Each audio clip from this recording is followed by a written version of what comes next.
Bortle here, back from the PPT Origins event where over 100 players duked it out in this IRL event. And we are with the winner of this event, champion himself. Please introduce yourself to the world, man. Hey Bortle, it's my name is James Frazier, and yeah, I was able to take down the event, and I played pure Tri-Brigade for the event. What made you decide to use this deck post banless, bro? Yeah, so like yeah, they definitely hit the deck, but they only hit like the zoo part, and the Tinky, was like a small hit to the engine too. But even with those hits, I think that like the replacements for the deck made it almost like the deck wasn't hit. It loses Zeus and stuff like that going second, but overall I felt like it was a very consistent deck and a very powerful deck going first still. Oh yeah, that's true right there. You won the whole event. Did any deck beat you in Swiss, man? Yeah, actually, so I had one loss in Swiss, and it was actually to Eldlik Dogmatica round two, and this guy's deck was like so good against mine. He played a bunch of trap cards, including main deck three rivalry three goes, and he had them both games that I lost to him, and yeah, it wasn't very pretty, but yeah, he got me round two, but from there I was able to win out. Oh man, Floodgate City right there. Before we start the actual deck profile, would you like to do some shout outs, man? Yeah, absolutely. First and foremost, I would like to shout out my sponsor, Affidian Accessories. You can check them out, affitianaccessories.com, or check them out on Facebook. And if you do buy anything from them, if you use Affidian5 for the promo code on checkout, you'll get 5% off your order. And then I would just like to shout out, my car that went with me, John McComas. He was also able to grab a top eight. Josh Kippenberg, Rob Davidson, um, Sean Pittman for also topping with me. He's from Cincinnati as well. My local gaming store, Plus One Gaming. Shout out to them. And then just all the my friends that cheered me on during the weekend. Big shout out to everybody. And also shout out to PPG because they ran a very good event. And yeah, no complaints there. Sweet. Well, without further ado, please take it away with your first place deck profile. Cool. So I'll actually start with the hand traps because I think when you're building a deck, especially a mid-range deck, you need to like kind of start with your hand trap lineup to just kind of like gauge where the meta's at. I decided to go with 12 hand traps and then I guess the driver, to go along with the gamma. I went with three Ash, three Droll, three Nib, three Gamma, and I went with Droll was the kind of weird one that a lot of people didn't really expect, I guess. But I think it's like solid against a lot of things, and it's a blowout against a lot of other things. So I just wanted to have that, potential blowout when I lose the die roll. And if I win the die roll and I don't think I need it, I can put it back. That's one of the best things about Tri-Brigade, in my opinion. Like you can full combo and put a brick back when you're going first. So I kind of like that. And then Ash was like the only non-high impact hand trap I main just because it's just good against everything. Moving up to the monsters, three Rescue Cat. It's the best card in the deck. And then I played three Fractal, three Karis, three Kit, three Nerval.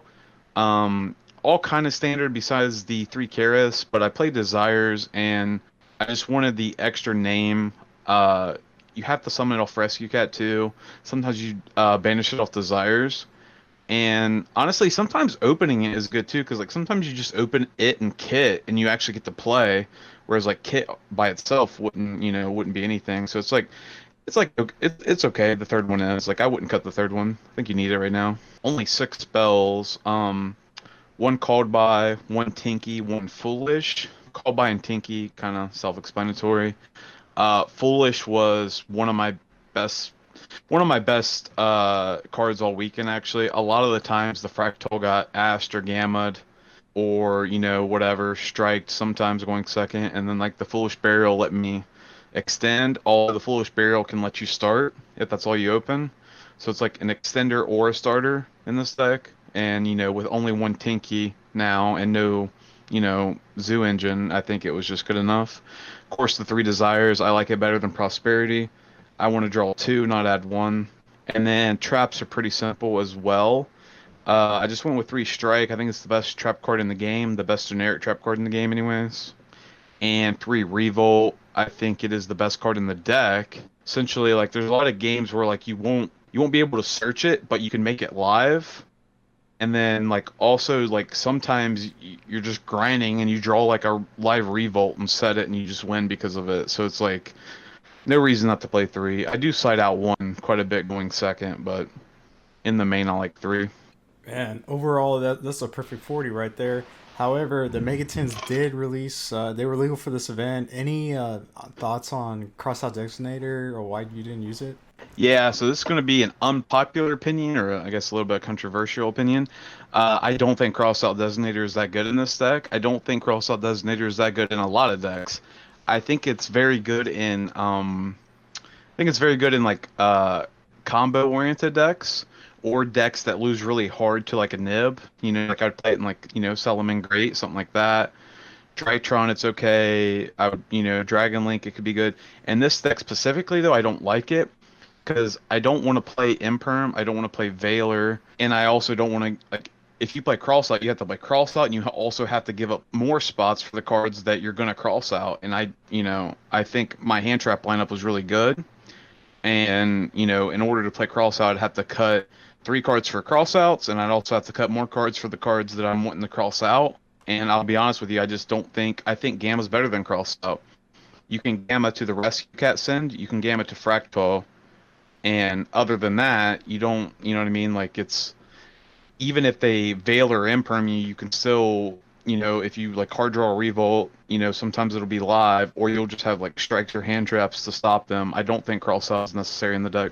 Well, speaking about that card, were you lucky enough to face any? Did anyone activate on your Nibiru or something like that? Yeah, so funny enough, I only had 2 people use it on me all weekend. It was the round before last round of Swiss. I was actually playing a Tri-Zoo matchup, and he went second. He actually he crossed out my Revolt, which I do believe cross out is really good in the mirror match. Like he was able to cross out my Revolt, which was really strong. However, I had Strike, and I still ended this turn, and I still won. The only other time it was used was actually on stream, in top 4. He crossed out my Gamma. It was a mirror match. He crossed out my Gamma, and then he extended into the normal play, and I was actually able to nib him and then still win again. So yeah, I was actually 2-0 when cross out resolved against me. Oh man, it's so spicy. Would you like to run down your extra deck? For the extra deck, like I said, I'm not playing any Zoo, and I decided to not go with like a rank 2 in Zeus because I don't think it comes up enough with Rescue Cat.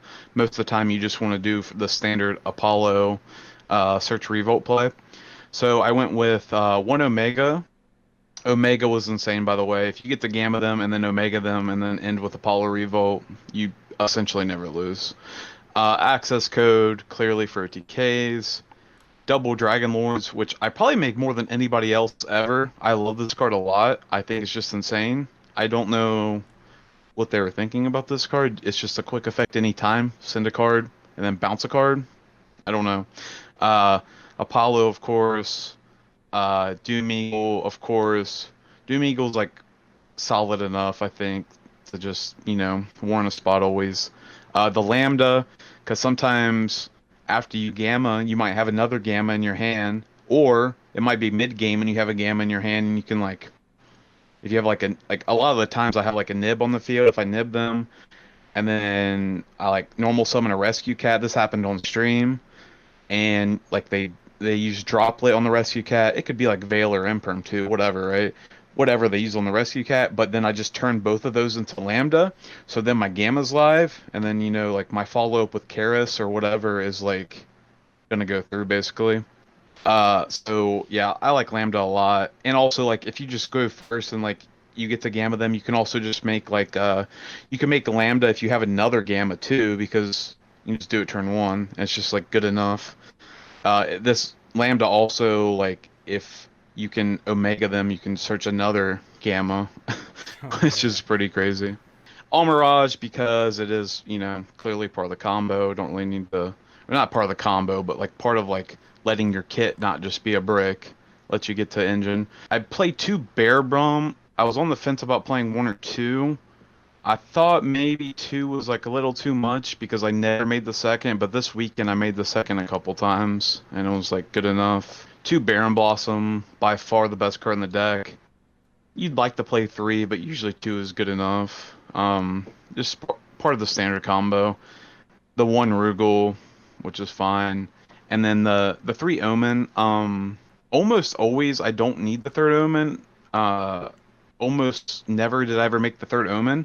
I think I made it once during this whole tournament, and I hadn't made it like the weeks prior to this event either. But like, I like having it just in case because like, I don't like having just in case cards in my extra deck, but omen is so good.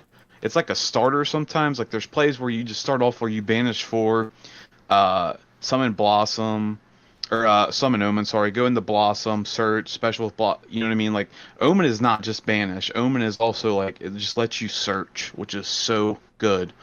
Um, so like I just like having three as a safety blanket. All right, sweet man. Would you like to run down your side deck? So starting off with three Cycle Reader. A lot of people don't play Cycle Reader right now, and I think that's kind of wrong because I think Drytron is really good. I just do. Um, I also cited this. I played, two different Eldlik decks also this weekend, so I actually cited them in against those decks too, just because I had nothing else to cite in against. But like, just Drytron alone is why I play it, and it's just so good against Drytron. And Drytron is such a imposing deck. Like when it goes first, I like to have the Cycle Readers. The three Lancias, mainly for the mirror, also goes in against Virtual World. In top eight, I played against Virtual World, and Lancia was, pretty good against them as well.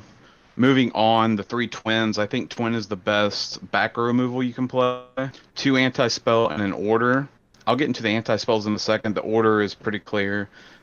Three judgment because it's just judgment going first.